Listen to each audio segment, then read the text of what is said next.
Okay, let's give ourselves a little history here. Hazor has been taken by Israel.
Good morning. Amen. Hey, good to have an enthusiastic member of the class. Yes, he is.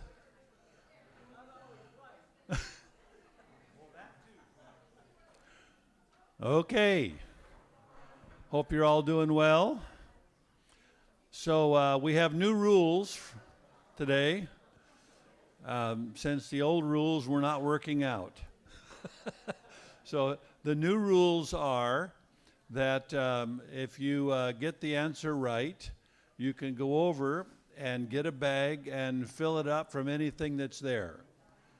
I mean, the rule still applies to the zucchini, but if you get it right, you can put zucchini in as part of your bag full, and that's the new rule. Okay, so you can get a whole bag full and of whatever is there, and I have lots of beans. I have some cauliflower. I have our first tomatoes, so you're getting the tithe on the tomatoes, and cucumbers and green peppers. Lemon, you ordered lemon cucumbers? Well, I'm sorry, Glenda, I didn't plant any this year, but if I had known, I will next year, okay? All right, next year yeah, because I like those too. I don't know. Linda says I didn't do a very good job of planting this year. We got way too much broccoli, for example, and stuff like that. But, you can't get everything right, at least not all the time. Okay, you ready? You gotta raise your hand now. No just blurting out loud. Okay. Who do the rabbis believe built the original altar on Carmel? Oh, Cheryl, look at you. King Saul is the correct answer. So you can come up and fill a bag. But be sure and take a zucchini for Bob, because he needs one of those. Okay, now listen carefully to the question, because you'll get it wrong if you just kind of pretend like it's just generic. Politically, who were Elijah's chief opponents? Politically, who were Elijah's two chief opponents? Yes. Oh, yes, you are correct, sir. Very good. You could have said the prophets of Baal and Asherah, and then you would have gotten zucchini. But you can get zucchini now if you want it anyway. Okay. What Roman emperor is known to have visited the altar on Carmel? What Roman emperor was known to have visited the altar at Carmel? Yes, Glenda? Vespasian, yes, you are correct. And if I had lemon cucumbers, you could have gotten a bag full of them, but you're going to have to send your minions up there and get something else. Okay. Vespasian, well, here will be the next question. Vespasian was the father of what other Roman emperor?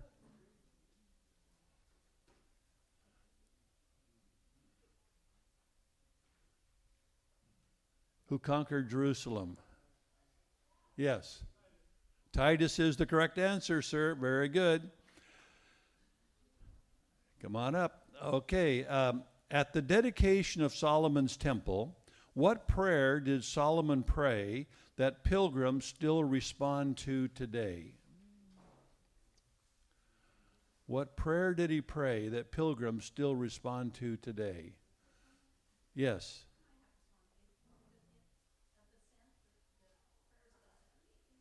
Say it again. Oh, the Song of Ascent? Hey, you get zucchini. Help yourself to the zucchini. Okay. Yeah, the smart lady, that would have been a good answer if I'd have asked another question, but it was just, like we say, it's the right answer to a different question. Okay. Where did Elijah order the killing of the false prophets? Yes, sir. What is who? What is the Jordan River? Do you think this is a game show or something? You got to answer a question with a question. Well, sir, help yourself to the zucchini, the seedless zucchini there. What is the Jordan River? You watch too much TV, buddy. Yes. It's what? Say again. I couldn't hear you. There's too much chatter going on. What was the answer that you gave? Kishon River is the correct answer. Yeah, that was the river, and okay. Well, you're all doing pretty good today. Let's see here. Okay, here's a more complex question. What is the prophetic significance of that location of the Kishon River? Yes, sir. That is correct. It's a foreshadowing of the Battle of Armageddon. Very good, sir. You are a thinker, and so you're entitled to a bag full up there. Well, you go up and get it, and then you give it to somebody else, somebody that has kind of a hungry look in their eye. Or you can maybe take orders while you're going up there. It's you're going to be gone this week. Yeah, you're going on that big trip to Europe, right? Poland, yeah. Well, that'll be great. Yeah, there you go, some Polish sausage. Okay, well, looks like, let me just see what the situation is over here. Yeah, take some of these. Those are smaller beans here. Yeah, okay. Okay, well, yeah, there's a lot of zucchini up there. There's a lot of beans. There's a lot of everything still up there.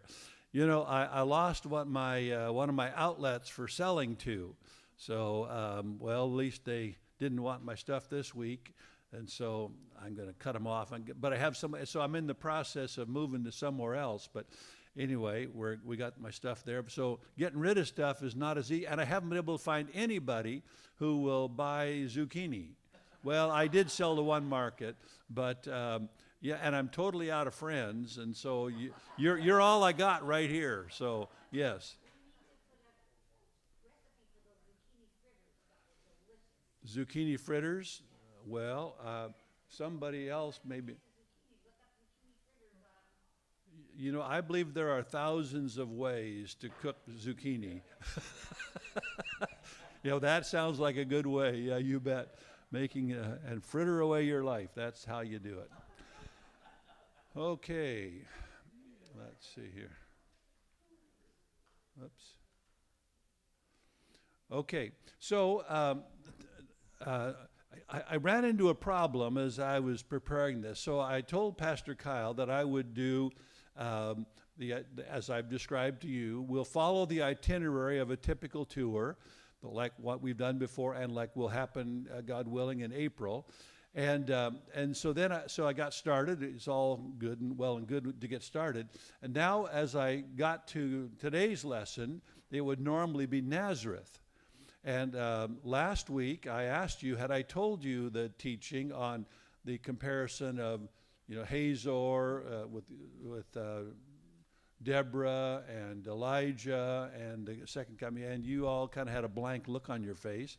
But But it turned out I taught on that. I did the whole shebang just a few weeks ago. Sometimes you discourage me. Anyway, and so I couldn't go back and repeat myself on that one because I gave you the highlight last week and the long version. I mean, just like in April or some fairly relatively recent period of time when I was doing the life of Christ. And the life of Christ, most of the events in the life of Christ take place in Galilee.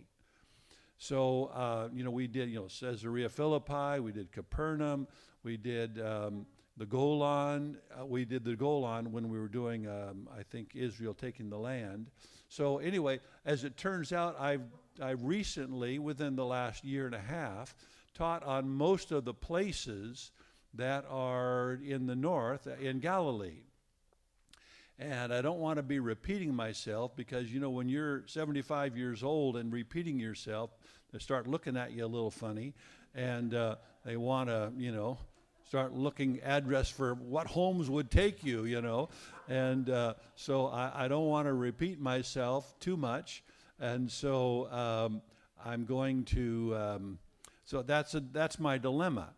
So and I know some of you want to do the continuity, but you'll have to just don't tell Kyle, number one. And then anyway, it can be pieced together, but and you that are just joining the class, you're going to miss some of those other parts. But anyway, that's my dilemma. And so today, I'm going to do Gideon and the last days and the post-death of Saul, because those take place in the north, but they're just before you head to the south. So anyway, that's what I'm planning to do, and we'll see how far we go, because I don't want to be repeating myself too much. That's the idea there. Do you agree that's probably a good, if I've taught it just recently, you don't need to hear it again and again and again. It's preachers get accused of that, of repeating themselves endlessly. At least this preacher does, and I have certain topics that I'm really interested in, and it shows. Okay, so Gideon in the last days of Saul. Let me show you the context here. Let's see here. This is my little pointer, laser pointer. Okay.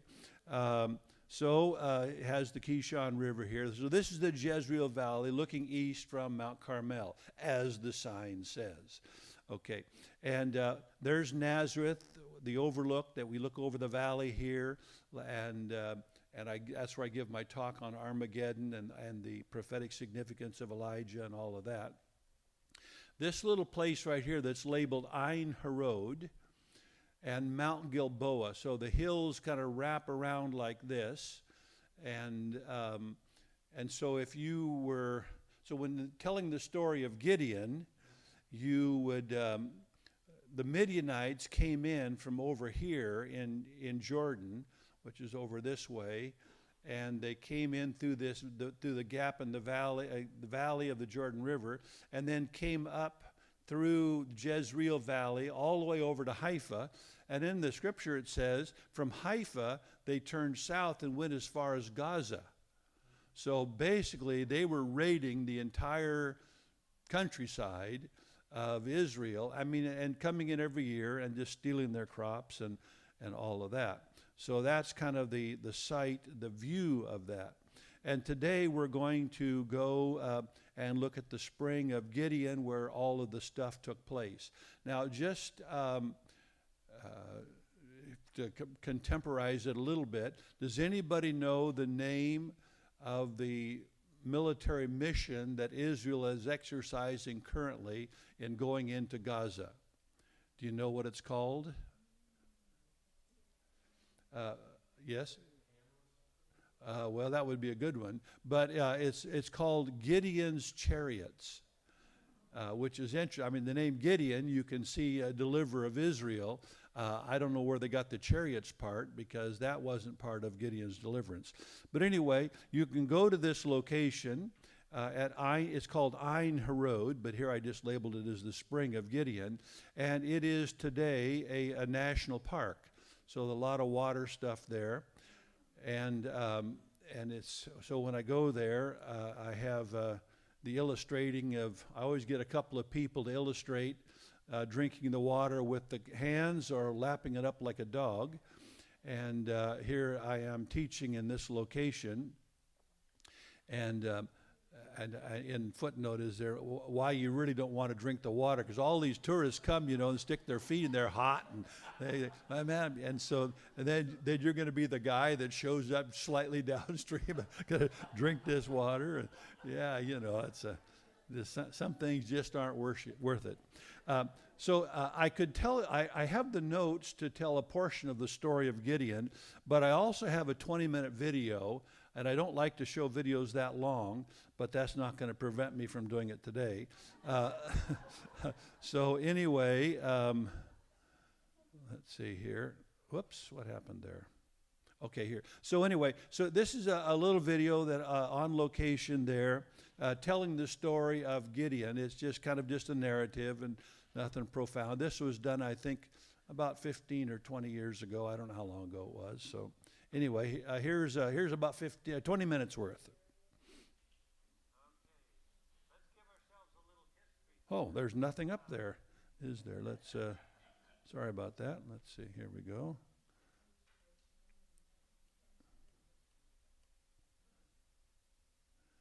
If you find me talking and okay, let's give ourselves a little history here. Hazor has been taken by Israel, and they've enjoyed 40 years of peace.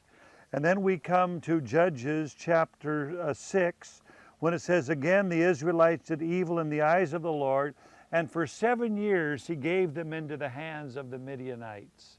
So 40 years of peace, but in the times of peace, when God was helping and blessing them, they didn't want to do the right thing. They started doing the wrong thing. And so God gave them over to the Midianites. This is the Jezreel Valley here, all the way from Haifa right into Jordan it runs. This is the thoroughfare for all of the armies. And so come harvest time, out of the Jordan would come the Midianites and the various assembled people. They would sweep into the land and take the harvest. Let's just think about this. If this were America today, could we say that the economic crisis we have is the Midianites plundering us? And why would that be? Have we done right? Have we been the nation we should have been? And what's happened as a consequence? Well, in verse 7, when the Israelites cried to the Lord because of Midian, he sent them a prophet. That's interesting. He didn't send them a general, he sent them a prophet. Because what's the point of difficult times? When the judgment of God was coming upon Israel here because of their disobedience, what was the point? The prophet of the Lord basically said, here's what the Lord God of Israel says, I brought you out of Egypt, out of the land of slavery. I snatched you from the power of Egypt and now look what you've done. That was the message. Look what you've done. You haven't obeyed me. You haven't done right. And so one day, our man Gideon is sitting under an oak tree, and verse 11, the angel of the Lord came and sat down under the oak in Ophrah that belonged to Joash the Abiezrite, where his son Gideon was threshing wheat in a wine press to keep it from the Midianites. That is, he's down in the little wine press. You know how small those are, we've seen. He's got his wheat, and he's trying to harvest it there. And up comes the angel of the Lord, and who would that be? We would say that would be the pre-incarnate Christ. Christ before he was born of the Virgin Mary. And Gideon, he looks at Gideon and said, the Lord is with you, mighty warrior. And Gideon had to look both sides to see who he's talking to. He says, wait a second, moi? You're talking to me here? The angel of the Lord says, hey, mighty warrior, how is it going? Well, Gideon didn't feel like a mighty warrior. He's down in a little wine press down there, hiding out, ducking under cover, afraid of the Midianites, and he doesn't feel like a mighty warrior. I'm glad that God can look at us when we're not feeling so powerful and so great and see what future he has for us. Because God knows the future that he had for Gideon and the plans that he was going to fulfill. And you know, the truth of the matter is God knows the good works that He has prepared in advance for you to do as well. And if God were speaking to you today, He'd say, hello, friend, mighty warrior, how's it going? And how you doing on the journey here that I have for you? But, sir, Gideon replied, if the Lord is with us, why has all this happened to us? Boy, there's the age-old question. If God loves us, how come I have so much trouble? And then he has to rehearse the difficulties. Where's all the wonders that our fathers told us about? Where are the miracles? Where's the great deliverance? Where are the things that God's going to do to us? How can you say that God is with us if we have trouble? Have you ever been in that spot? I got troubles. Must be that Jesus doesn't love me anymore because I have all of these troubles, all of these difficulties. Where is God? Where is Jesus? But now the Lord has abandoned us and put us into the hand of Midian. Well, had the Lord abandoned Israel? No. He had brought them under a little discipline, but that's different from being abandoned. And so what was the Lord's answer to all of that? All of this whining about, does God love us anymore? The Lord turned to him and said, go in the strength you have and save Israel out of Midian's hand. Am I not sending you? I love that line. It says, Gideon, he says, guy, you don't feel so powerful. You feel small. You feel helpless. You feel plundered. It's not good at all. He said, go in the strength that you have. You don't have any strength other than the strength that you have. You don't have any. And instead of waiting around for some mighty thing to happen, how about, doing what you can do? Go in the strength that you have. Ours is not to do what lies dimly ahead, but what lies clearly at hand. And I think that's the message. Gideon, get with the program, buddy. Go in the strength that you have and save Israel. He says, but Lord, how can I save Israel? My clan is the weakest in Manasseh, and I am in the least in my family. This is lack of self-confidence. This is lack of confidence in the Lord. I mean, he has this sense of smallness and of inability. But the answer of the Lord was, I will be with you, and you will strike down all the Midianites together. Well, that really is the message for us as well, isn't it? I mean, we're not going to do anything in our own strength. What can we do?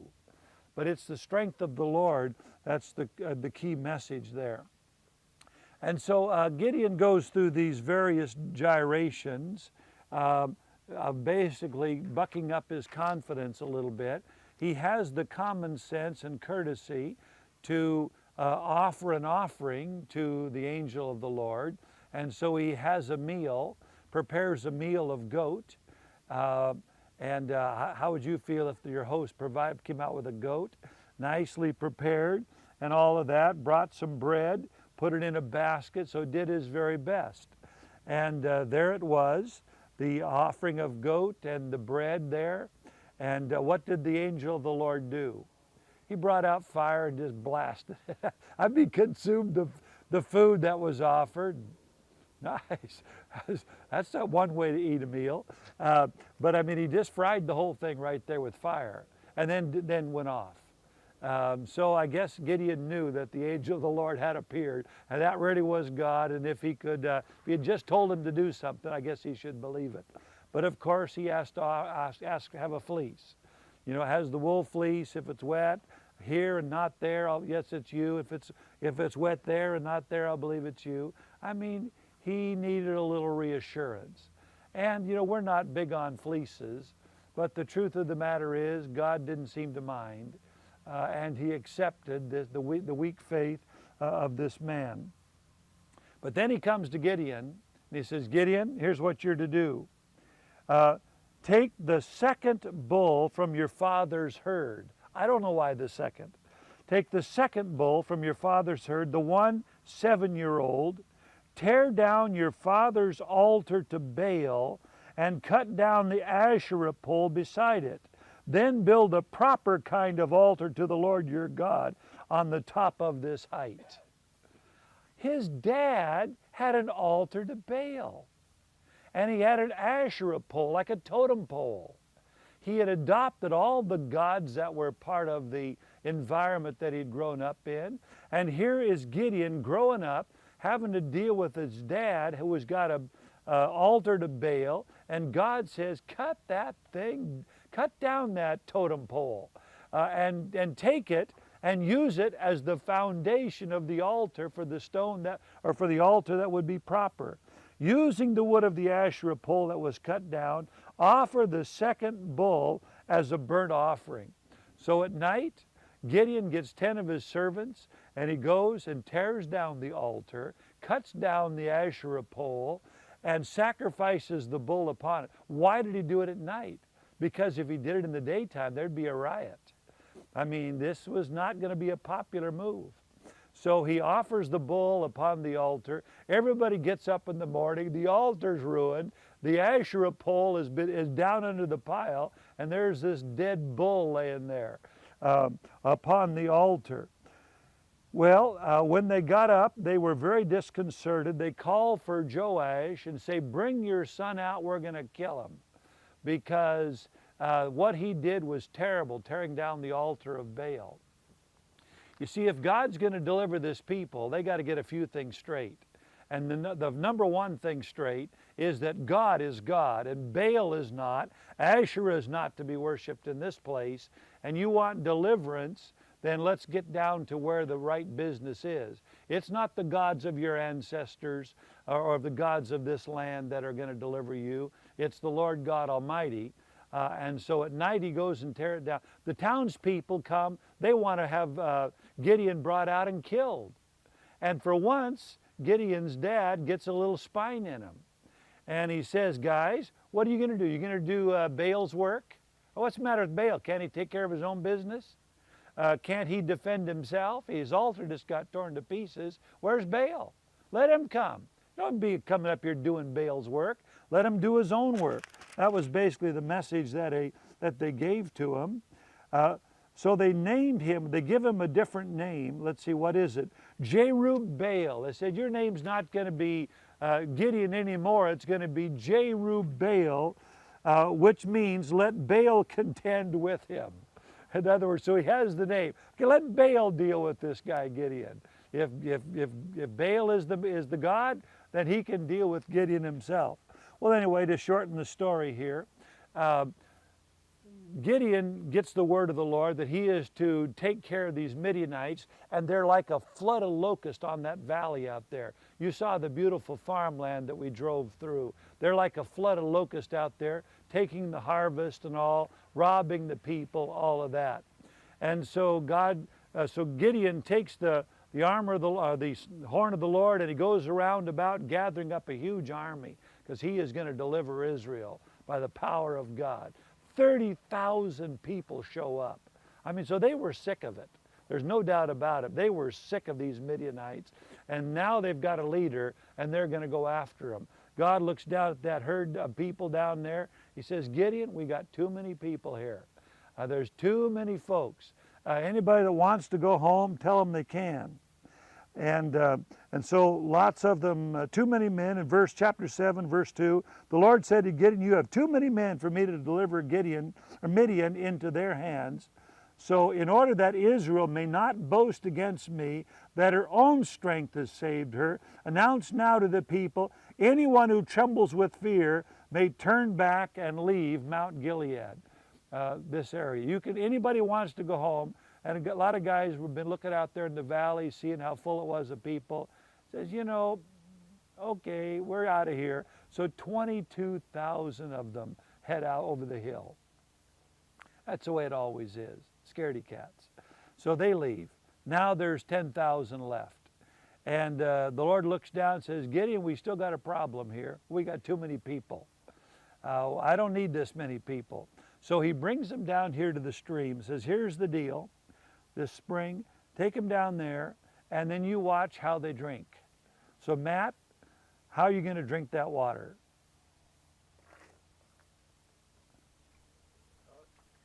Gotta go home. No, well, but the ones who scoop it out get to stay. The ones who put their face in the water and drink like that. So apparently most people decide they're going to lay down there, lay along the bank, just drink right out of the stream instead of hand to mouth. So there's only 300 left. So everybody leaves. But Gideon said, everybody leave your stuff behind. Leave the things that you brought behind, the provisions and your trumpets. So he must have had 300 trumpets. So out of 30,000 guys, there's 300 trumpets. They leave the trumpets behind, they leave the provisions. And what are the provisions in? Well, they're in knapsacks and stuff like that, but they're in bowls, in pots. And so he takes God gives him the plan at night. He goes, sneaks down there. He's getting a little frightened. God says, just go down there, listen in. So Gideon and one of his buddies sneak up out there, and some guy says, I've had a dream. I've had a dream that Gideon, that we're going to be delivered into the hand of Gideon. Well, now, if you're the guy listening in and your name is Gideon, and you just heard your enemy say that, this would be encouraging. Yeah. And so he comes back, says, guys, here's the plan. We're going to divide into 3 companies. One, you go that way, you go that way, and we'll take the center, and you just do what I do. And so at Gideon's signal, he breaks the pots. Well, lots of stones around here. The pots break. All of the clatter of that goes on. Now suddenly lights appear all around the camp. And then ta-da, ta-da, ta-da. You know, the shofars are sounding and people look over there. And then pretty soon they come from over there. Ta-da, ta-da. All this clatter and banging. And then over from the other side, bang, lights appear. Ta-da, ta-da, ta-da. I mean, we're surrounded by millions of men, right? That's the feeling they had. So middle of the night, probably, who knows when it was. Has to be in the night, because what's the point of a lantern in the daytime? And so, I mean, they can't see. Nobody's got time to light their lanterns, their torches. They grab their swords. They start running around. They're fighting with each other and carrying on. And then they say, we are out of here. This is clear. We're going to get our tails kicked. And so they head across the valley. They head out that way. And Gideon pursues them. And they come to various places. His men are tired now. I mean, when you spend all day long killing people, you get tired. I mean, can anybody say amen? How would you know? I don't know. But anyway, you're tired, and he wants something. He says, give my men something to eat. They've been fighting all day long. They says, no way, Jose, you've got enough. And so, no, they keep, so he says, well, I'll be back. And when I come back, we'll deal with you boys. Goes to the next town, same problem. I'll be back. When I come back, I'm going to tear down your tower. So they chase them well into Jordan. I mean, they chase them across the land. And we're probably, I don't know, 20 miles from Jordan, I suppose, from here. He chases them all the way there, and they kill 120,000 Midianites. Now that tells you about how many there were. I mean, they descended on this land and filled it all up.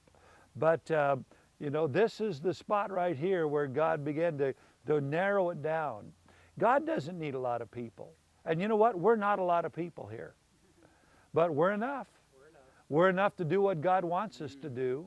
We're enough. We can do it. We can change the world. We just need God's Spirit to be upon us and to have the plan, and to not be so timid that we're hiding out in the wine press when we should be doing God's work. And the Lord is with you, mighty men and women of valor, mighty warriors. The Lord is with us. He promised us that. And we can do this thing. We can do it. And you know what? When God's Spirit comes upon us, our parents are going to get saved. That was what happened to Gideon. His dad had a change of heart. Finally stuck up for his son. And I would be willing to bet that he would have been among the crowd that went the right direction and had a chance to fight. And I love the fact that some of the people afterward were complaining, hey, how come you didn't call on us? We wanted to fight too. That's the way it always is after you've mostly won the battle. You know, how come you didn't ask us to join you? How come we couldn't give the last dollar to the building fund? Hey, how about the first dollar, Jack? You know, step up there and fight the battle when there's only a few of us, right? But God's Spirit came upon those men, and they won a great victory for Israel that day. And the lesson is I think about this. You know, Hazor defeated. And the scripture says in an earlier chapter here that the strength of Israel grew stronger and stronger until they defeated Jabin, king of Hazor. And then they had peace, and then they forgot God. They had prosperity, and they forgot God. And then difficulties came. And the question that I've been on my mind with regard to America is, what is God saying to America? Are we coming to the end of the 7 years, or are we just starting the 7 years? Have we just had the 7 years of bounty now to be followed by the 7 years of famine? Or is it the other way around? Are we in our time of the Midianite domination? I don't know the answer to that. God hasn't showed me or given me any revelation on that. But in one way, does it really matter as far as you and I are concerned? I mean, does it truly matter? It doesn't really matter because we're to do God's work, and He's giving us success. He's giving us favor. And when the tide turns and the pots get broken and the horn sounds, victory will come rapidly in that time. And so maybe we're in the Midianite period right now, but God can help us, and it is up to God. So anybody want to take a drink? No thanks. But anyway, you can get your hand down in there and lap a little water, and at least bring it up and I think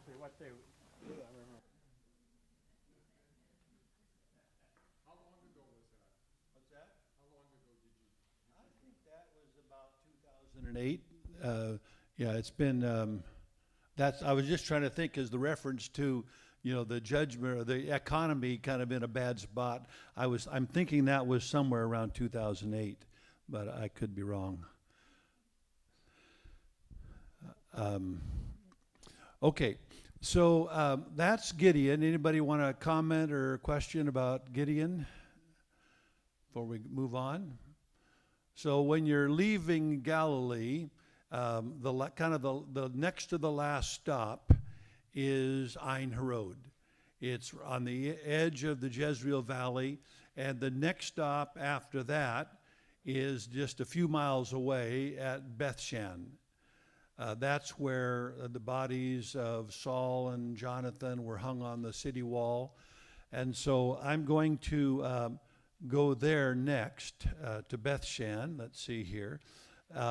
And talk about this is a painting of the death of Saul.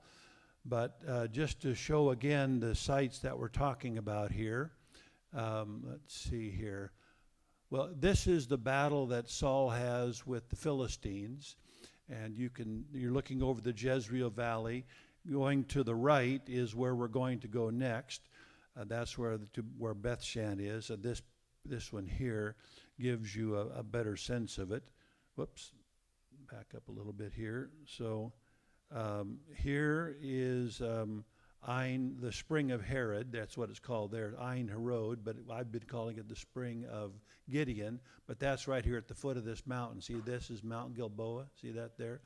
That's where Saul and Jonathan were killed. And then their bodies were taken over here to Bethshan. This is an ancient city. You can see where it is in relation to the Jordan River. These are mountains. This is the east bank of the Jordan. This is the west bank of the Jordan over here. That term West Bank is used these days, for the West Bank. But the Jordan River Valley, this was the highway. And so you come in through here, through this highway, and go all the way through to the coast. And literally dozens of armies used this exact route. And it wasn't just the Midianites, but I mean Genghis Khan and the Romans and the Greeks and the Muslims and everybody, the British, they all follow the same path because it's just a natural causeway. Here's just in a similar map form. There's Mount Gilboa, there's Bethshan right there. And so here's Endor. What's famous about Endor? Yeah, the Witch of Endor. Everybody's got that. So that's where Saul went to talk to the medium. to the witch and try to get information about what God was going to do. God wasn't talking to Saul. He made a big mistake when he did that, because that was the night before, and the next day he dies here. So that was a bad mistake on his part to do that.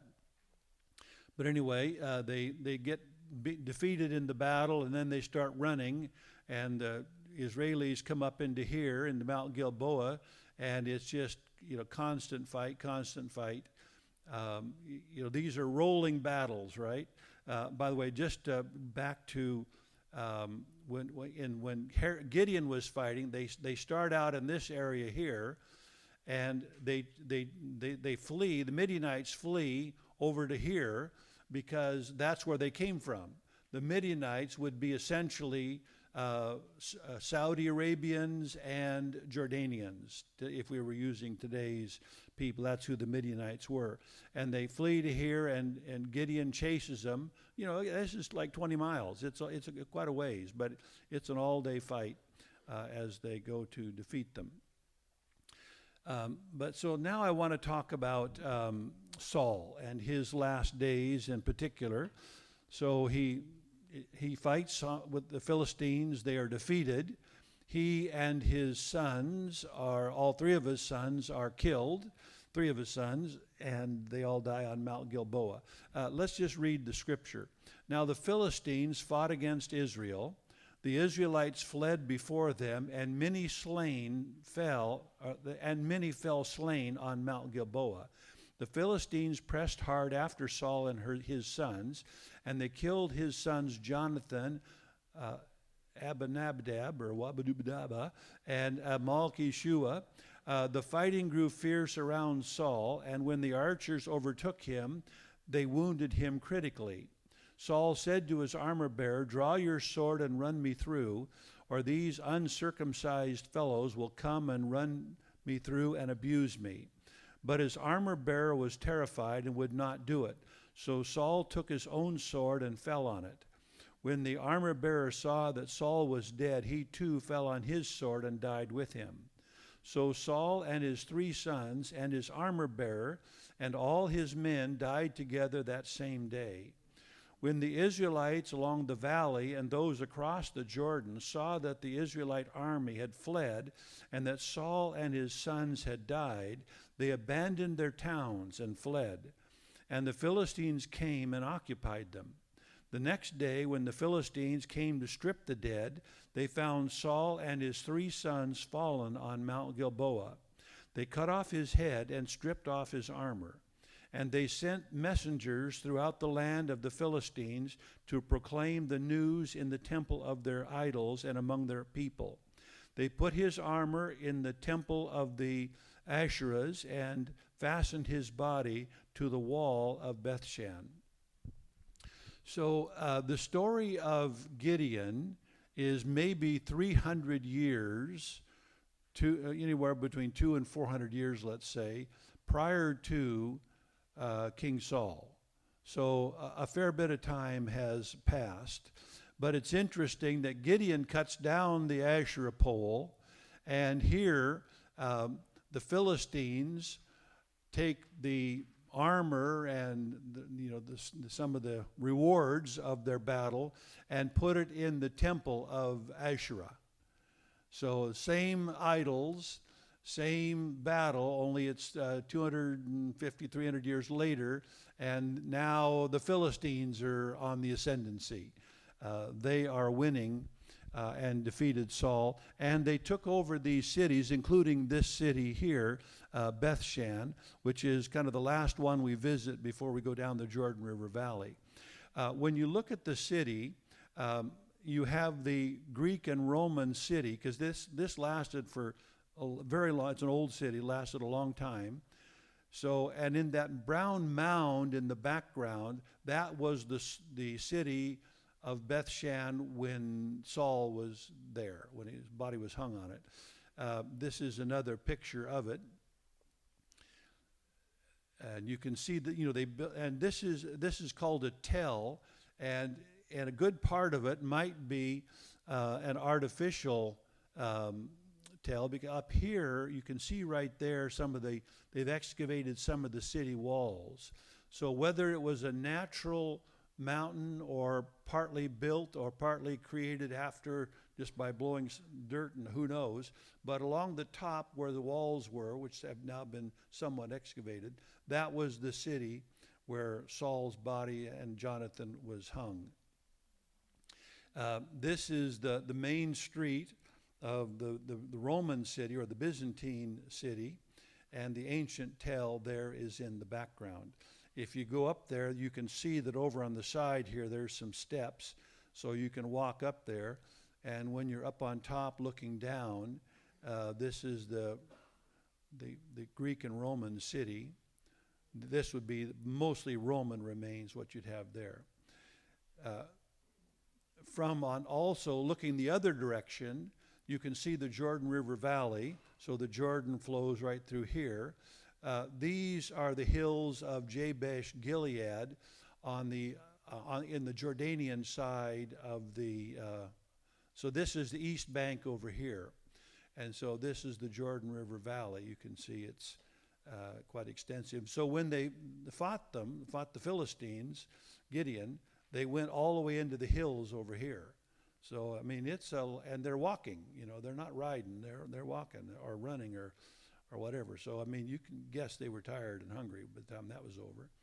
It's a great place to visit, Beth Shan, because there's a lot to be seen there, and I've had good success. My son found a Roman coin there. I found a coin, and I found some pieces of Roman glass. By one trip, the superintendent of our schools and his wife were along, and they were celebrating their wedding anniversary, so I took a piece of that Roman glass that I found. I know the right places to look to find stuff like that. And I found the bottom of a tear bottle also there. But anyway, I gave him that piece of glass, and there's a jeweler in Jerusalem that I know of that it does a good job of turning those pieces into pendants, so he made a pendant of Roman glass for his wife out of silver, and that was kind of cool. But this is, you have good access. In the city, this is one of the entrance to the Roman theater. There's going through that entrance, and you can see here's the remains of it. So it's been partly restored and partly excavated, but a lot of cool stuff there. So this picture shows the Roman theater, and then there's the ancient city in the background.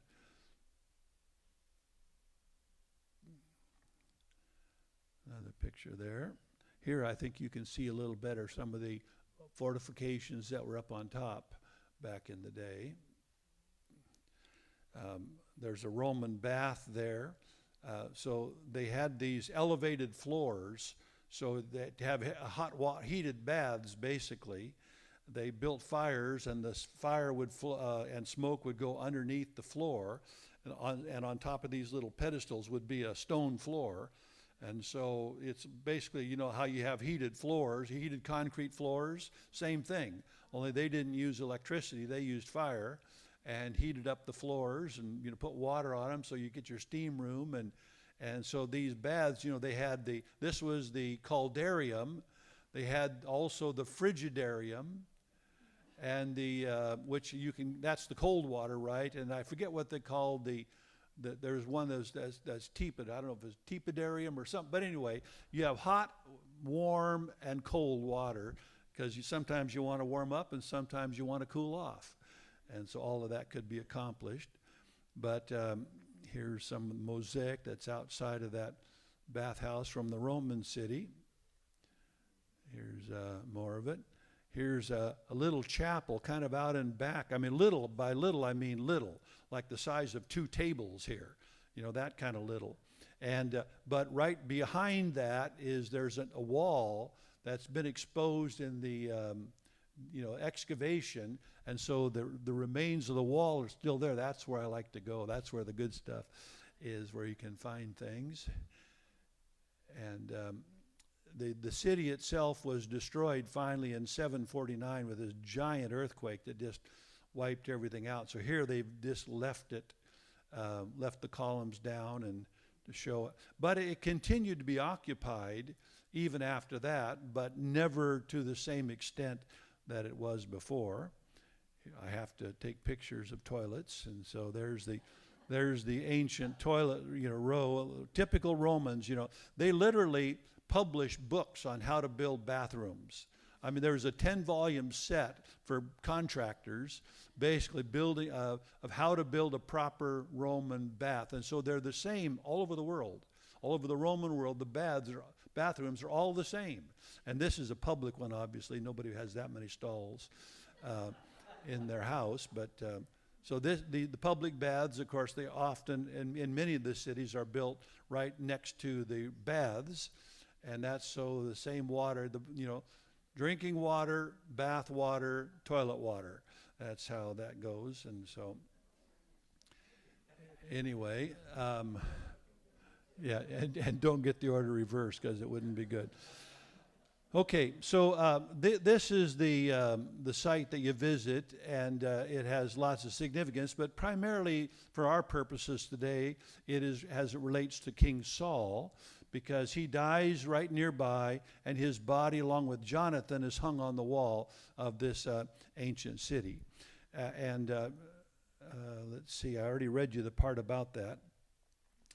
But I want to follow the basic idea that I want to work on with Saul is not so much just his death and all of that, but the respect that was paid to him by various people after Saul had died. And it allows us to think about, I don't think it's meant as a moral teaching necessarily, but it is an interesting series of things that happened. And it can inform us morally, I think, is that how should people be treated who have done well at a portion of their life, but toward the end didn't do so well? And there would be lots of examples of that, of people who succeeded in a great part of their life, but also failed in a great part of their life. And looking back on people like that, how should they be regarded? Or how can they be regarded? And this story gives us a chance to look at that a little bit. I want to, the next passage here out of 2 Samuel 21 is the story of one of Saul's failures, and that was he attacked the Gibeonites. Do you remember in our story of Joshua, how Joshua made a treaty with the Gibeonites? Under false pretenses, they showed up and said, oh, we've come from a great distance. Look at our moldy bread. Look at our clothes are worn out. And so, because Joshua was supposed to clean house. But the Gibeonites tricked him. And so he entered into a treaty with them and allowed them to live. Although they had penalties they had to pay, were allowed to live. Okay, fast forward that 400 years to King Saul. And Saul comes up against the Gibeonites, but instead of honoring the treaty that Joshua had made with the Gibeonites, Saul attacked them and killed a lot of the Gibeonites. And so, you're the most powerful military at the moment, so you get away with that. But later, when Saul was dead, the Gibeonites came to David and said, we've suffered an injustice here. And so David said to them, well, what do you want me to do? How can I remedy this situation? And they wanted certain descendants, 7 descendants of Saul. So some of his sons and grandchildren, they wanted them killed. And so that was the price that Gibeah wanted because of Saul's violating the treaty that they had. And so David agreed to that. And so 7 of Saul's descendants were killed, and their bodies were left out to suffer shame. Literally left out to the elements. That is, back in medieval Europe, for example, if a person committed suicide, they couldn't be buried at the church.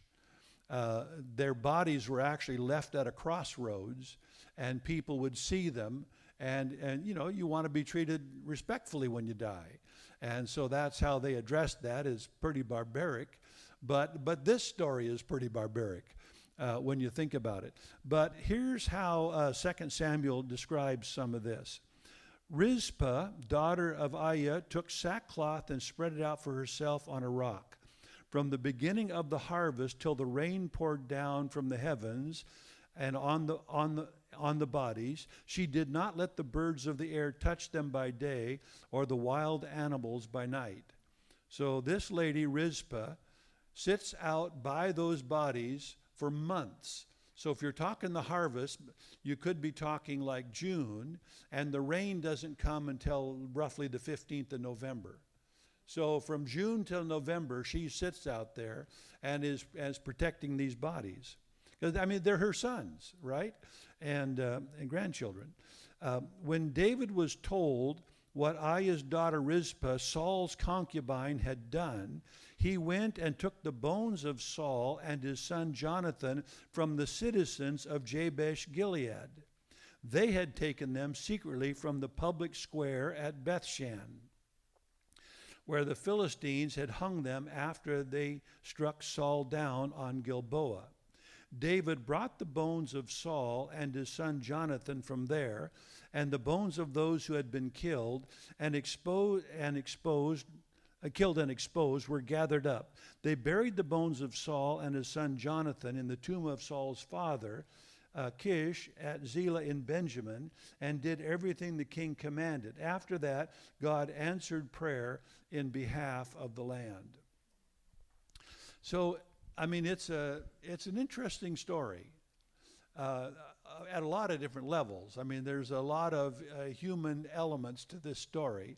I mean, there's this Rizpah, who her act of devotion was to protect the bodies, even though they were there as punishment for a broken treaty.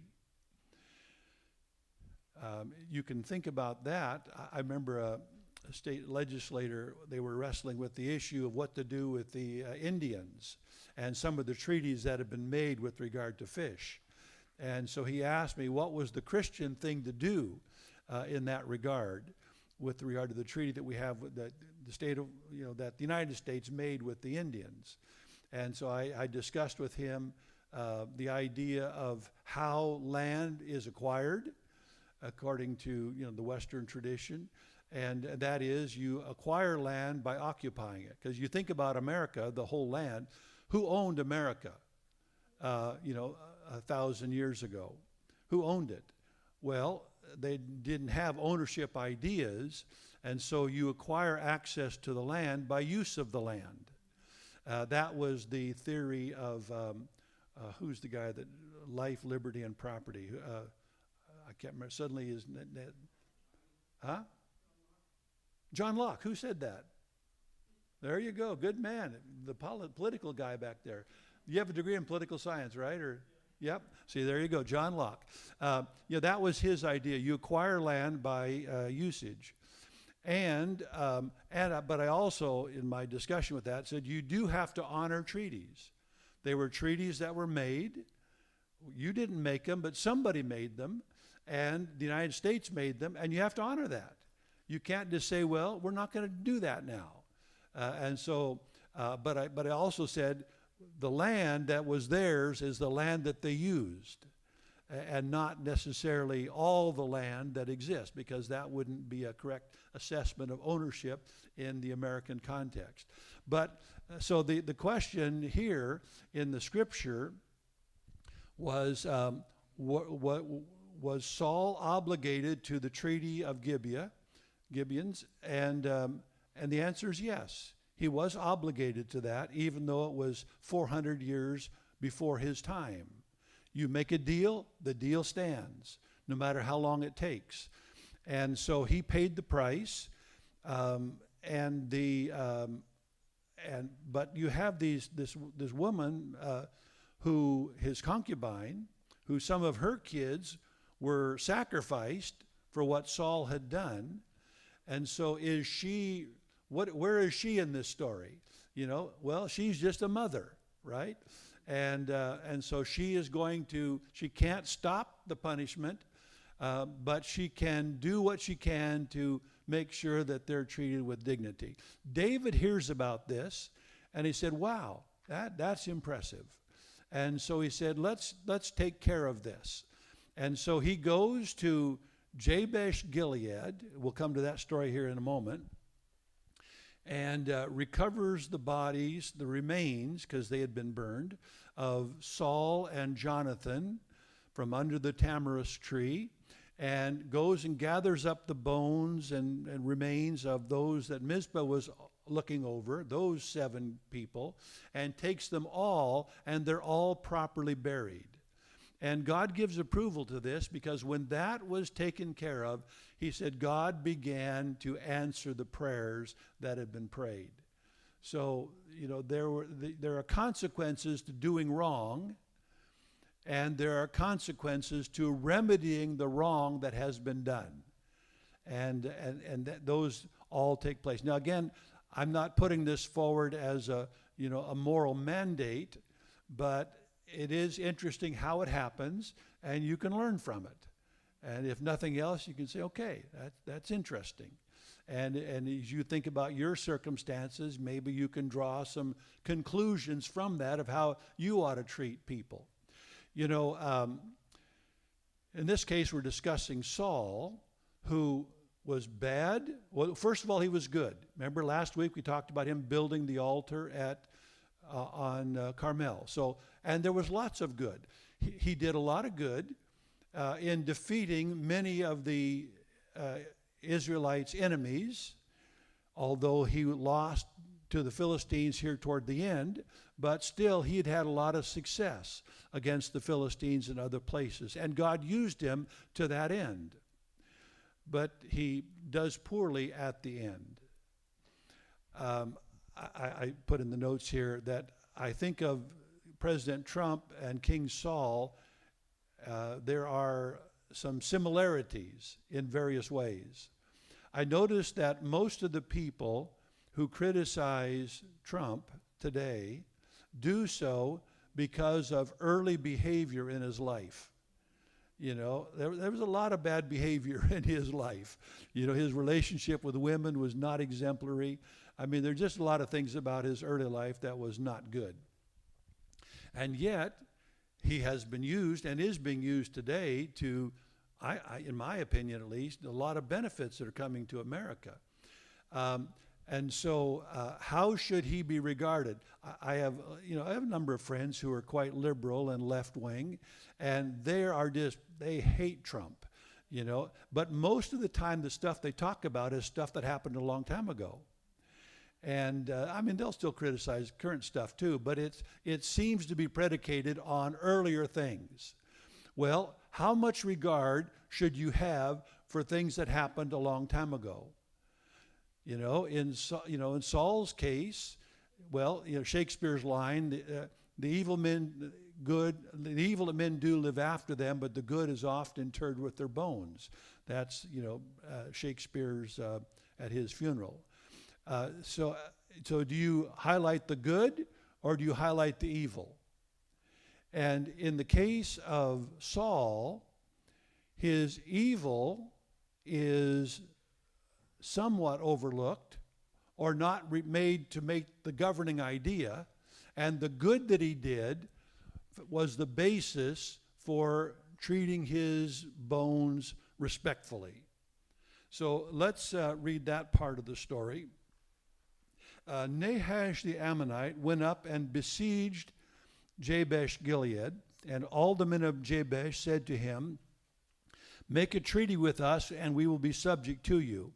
But Nahash the Ammonite replied, "I will make a treaty with you only on the condition that I gouge out the right eye of every one of you, and so bring disgrace on all Israel." The elders of Jabesh said to him, "Give us 7 days so we can send messengers throughout Israel. If no one comes to rescue us, we will surrender to you." When the messengers came to Gibeah of Saul, and reported these terms to the people, they all wept aloud. Just then Saul was returning from the fields behind his oxen, and he asked, "What is wrong with the people? Why are they weeping?" Then they repeated to him what the men of Jabesh had said. When Saul heard their words, the Spirit of God came upon him in power, and he burned with anger. He took a pair of oxen, cut them into pieces, and sent the pieces to messengers throughout Israel, proclaiming, "This is what will be done to the oxen of anyone who does not follow Saul and Samuel." Okay, that's persuasive. Then the terror of the Lord fell on the people, and they turned out as one man. When Saul mustered them at Bezek, the men of Israel numbered 300,000, and the men of Judah 30,000. So a third of 1,000,000 men. They told the messengers who had come, "Say to the men of Jabesh Gilead, by the time the sun is hot tomorrow, you will be delivered." When the messengers went and reported this to the men of Jabesh, they were elated. They said to the Ammonites, "Tomorrow we will surrender to you, and you can do to us whatever seems good to you." The next day Saul separated his men into 3 divisions. During the last watch of the night, they broke into the camp of the Ammonites and slaughtered them until the heat of the day. Those who survived were scattered, so that no 2 of them were left together. So that's pretty impressive, what Saul does in that case. He doesn't do it for his own benefit. He does it to benefit the people of Jabesh Gilead. And so you can imagine that Saul was a hero to all of the people of Jabesh Gilead, because they had saved them from a terrible, and who knows if they would have only gouged out their eyes. They probably would have done what a lot of them do and just kill everybody. So Saul, through his ups and downs in his life, anyway, he dies and he's killed, and he's hanging on the wall at Bethshan. When the men of Jabesh Gilead heard what had happened to Saul and the way he was being treated over there at Bethshan, they said, "This isn't right." So they get together. I mean, the guy's dead. Saul is dead and defeated. Not only dead, but defeated. And he's headless. But still, they said, we're not going to just leave his body there. We're going to go. And so at night, they literally got into the city, because it says he was in the wall that was around the city square. And they got his body down, and they took it back to their city, and they burned it, which would be the only one of a few places where cremation is regarded in a positive way. But they burned the bodies, because by this time, things aren't good. And then they bury the bones of Saul and Jonathan under a tamarisk tree, and there they remain for a period of time. I mean, you have to think highly of the people of Jabesh Gilead, because even though Saul had his problems and is now a defeated person, they don't forget what good was done to them, at the hand of Saul.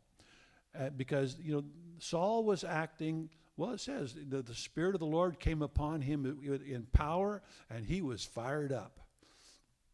When you cut up your own oxen and say, "Hey, take this around, show him this hunk of meat," says, "You want your oxen to look like this? Then come join Saul." And a lot of guys said, "You know what? That's a very strong invitation." And so they go, and 1/3 of 1,000,000 people show up. I mean, that's a pretty good-sized army in any situation. And so, because in those days, armies were not of that size. But anyway, the people of Jabesh Gilead have high regard for Saul. And I told you the story of Mizpah and her sons and grandsons, grandchildren, and the regard that she had. And David puts the 2 together. And he says, this reminds me of what guys at Jabesh Gilead did. And so let us go and get the bones from under that tree of Saul and Jonathan, because Jonathan was deeply loved by David. And he gets those bones, and he gets the bones from over here, and they take them all and give them a proper burial. And he is, in a way, addressing two different things. But both of them center around Saul. So Jabesh Gilead guys, they do right. They do well, let's call it that. They do well by Saul. And David does well by Saul. Remember, Saul tries to kill David. So I mean, if you want to bear a grudge, you probably have a reason to do that. I don't know how many of you have had somebody hunting for you, trying to kill you, and who has the means to do it. That would be discouraging. But he doesn't hold that against him, nor does he hold the failures of Saul against him. I mean, maybe he could say, it's Saul's fault that Jonathan's dead. I mean, it was Saul's fault that a lot of people were dead. But he said, let's not deal with that. Let's deal with the fact that this is King Saul, and he has done some good, and so let's remember that. And so they buried him with dignity and with respect, and God is apparently pleased because he now answers the prayers of Israel when that had all been accomplished. Two wrongs addressed at one moment in time. And again, I don't know to make it a moral, but I think it is interesting to think about that it is good at times to let evil done in the past be done. Let it be done, forget about it, and do good for a person today to the extent that you can find the grace to do it, right? And David surely is a good example of that in this particular case. So it's something to think about, because probably everybody has had evil done to them at some point or another, and so forgive and treat respectfully everyone to the extent that you can. Yes.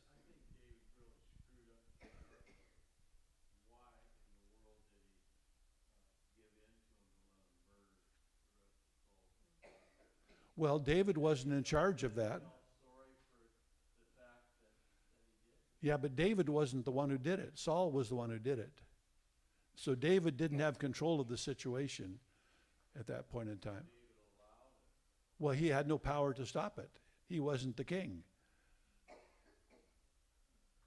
I mean, somebody should have said, "Hey, don't do that, Saul."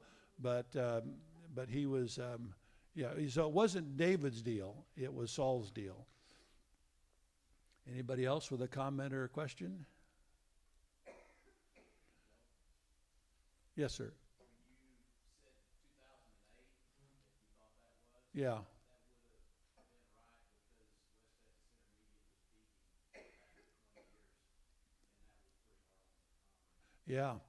Yeah, there was a definite, wasn't that what they call that, the housing crisis? I think that, yeah. And I think it is good for nations to, when they go through difficulties, that's what difficulties should do. They should make you wonder, what do I need to get squared away? Because I know when I'm in trouble, I'm praying a lot harder, and I'm more willing to be humble and confess my sins. Yes.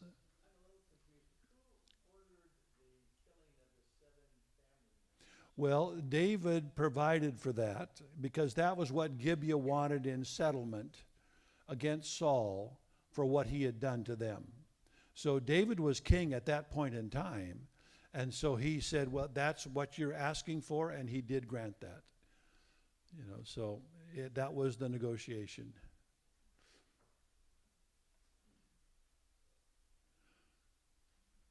Yeah, again, we're not making this a moral tale, right? We're just, listening to it and being informed as we can. Yeah. Well, that's it's enough to make you believe. He said, when did Gideon start putting Bibles in hotels? And Yeah, enough to make you believe in reincarnation, right? Well, but if it shows you that Gideon was definitely a hero to a small band of men, who have, and the Gideons have done great work, and they're still active today, distributing Bibles. I mean, by the millions, they still do it today. Okay, well, so here's the deal. I got way too much stuff over there, and so as an act of democratic blessing, I'm going to say anyone can come up and get a bag and take as much as you like. Even though you didn't answer any questions, you can still do that. Let's have a word of prayer together.